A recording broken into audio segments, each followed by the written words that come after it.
Ladies and gentlemen, Edward Schwartz.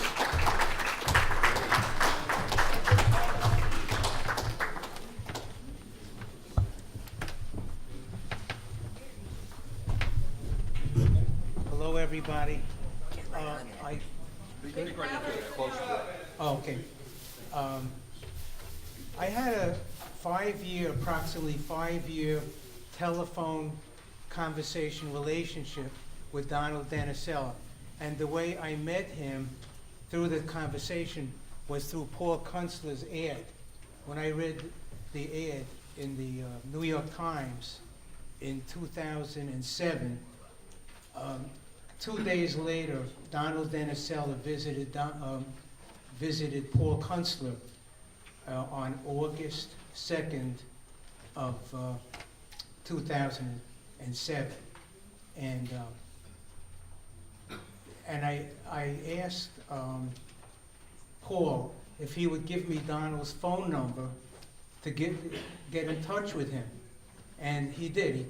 So that's how I developed this telephone conversation over a 5-year period. And Donald was going to visit me, but he fell down the steps of the Amtrak in Baltimore on his way to New York. He never made it to my house to visit me. But we continued. Then he recovered in the hospital, and then he was able to go back home, and we continued our 5-year conversation. So what I'm bringing to you today is I'm representing what Donald Danicella told me over those 5 years.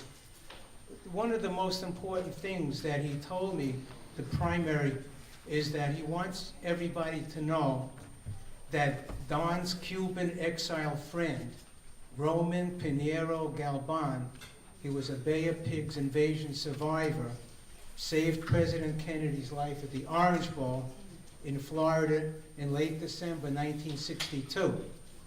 He convinced Manuel Artime, the leader of the invasion force, against killing the president there that day. Galban was a very strong, large man who could fire 2 machine guns simultaneously. And Don was the best man at Galban's wedding. So now I'm going to continue with the excerpts of the conversations. Like when I spoke to Don, I would take notes in a notebook, and then in preparation for my speaking here today, I wrote a report, and I'm going to read the report to you now, and that I wrote.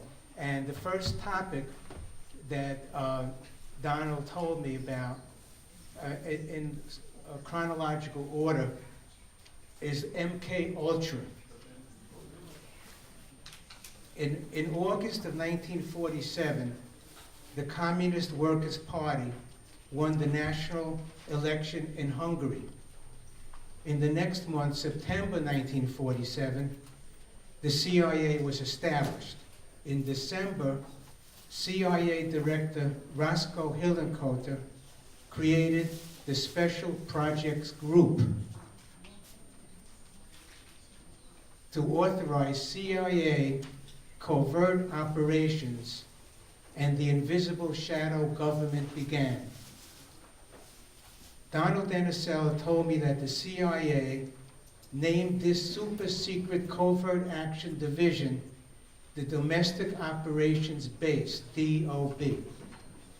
A year later, in December of 1948, the ardent anti-communist leader of the Catholic Church in Hungary, Joseph Cardinal Mindszenty, was arrested on the false charge of being a Nazi collaborator during World War II.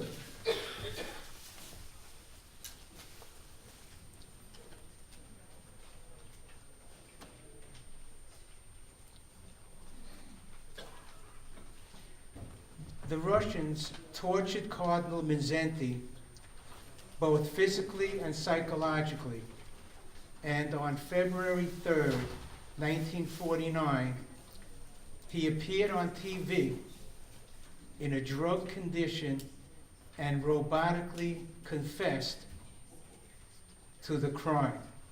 The CIA was left to wonder, what had the Russians done to the Cardinal to get his false confession?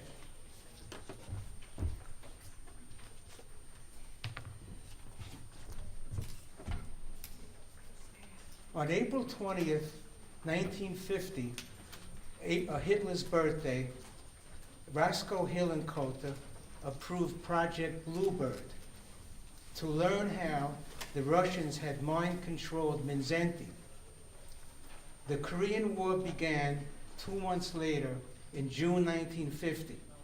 Captured American POWs made pro-communist robotic-like speeches that were broadcasted on TV during the war that affirmed the reality of the concept of brainwashing.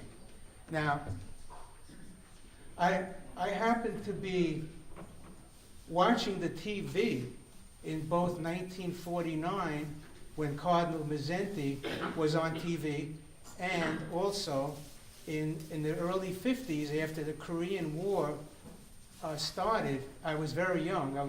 In 1949, I was 6 years old. And then a couple of years later, in the Korean War, I was about 9 years old. So, but yet, I saw it on TV, and I remember it to this day. I'm 75 years old. So apparently, the communists had developed mind-controlling techniques that included drugs and hypnosis to control and modify human behavior. And in addition to that, they used beatings. I understand or heard somewhere that Cardinal Mindszenty was beaten with a rubber hose. So it was a combination of all of these factors that were used in mind controlling. And the question is, where did this come from? How did the Russians get the mind controlling devices? Did they develop it, or did they get it from the Nazis?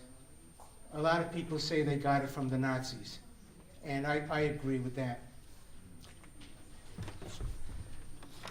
The next topic I was going to talk about, I might not be able to finish it, is about Lee Harvey Oswald's 1962 CIA debriefing report that came across Donald Denisella's desk.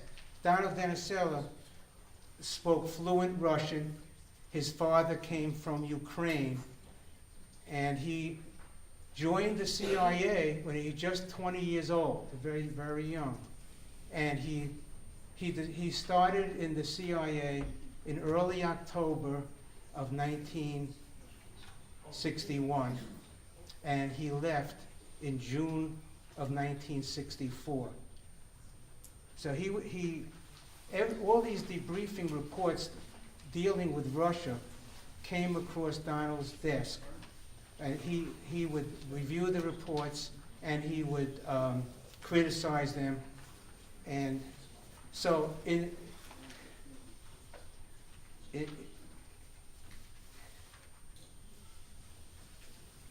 so he was the Russian translator. All Russia-related intelligence reports came to his desk for his review and evaluation. In 1963, Don was promoted to the position of counterintelligence officer, and thereby became a member of James Jesus Angleton's unit.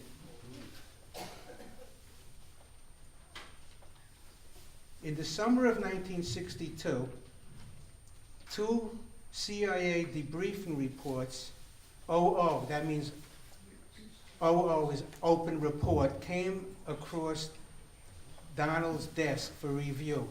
And the first report had Robert Edward Webster. He was redefecting back to the United States, and it was an open report because his name was on it. But then the next second report came across, and no name was on the report. That was Oswald's debriefing report. And even though it was an OO report, which means open report, his name should have been on the report, but it wasn't. And so the question is, why was Oswald's name not on his debriefing report? And I have a lot more to say about that, because obviously he was being used as an agent to take the blame. It was being set up even way back then in 1962. That is an indication that he was to play the role of the patsy for the Kennedy assassination, which proved to be true. Okay, thanks. Thank you. Ladies and gentlemen.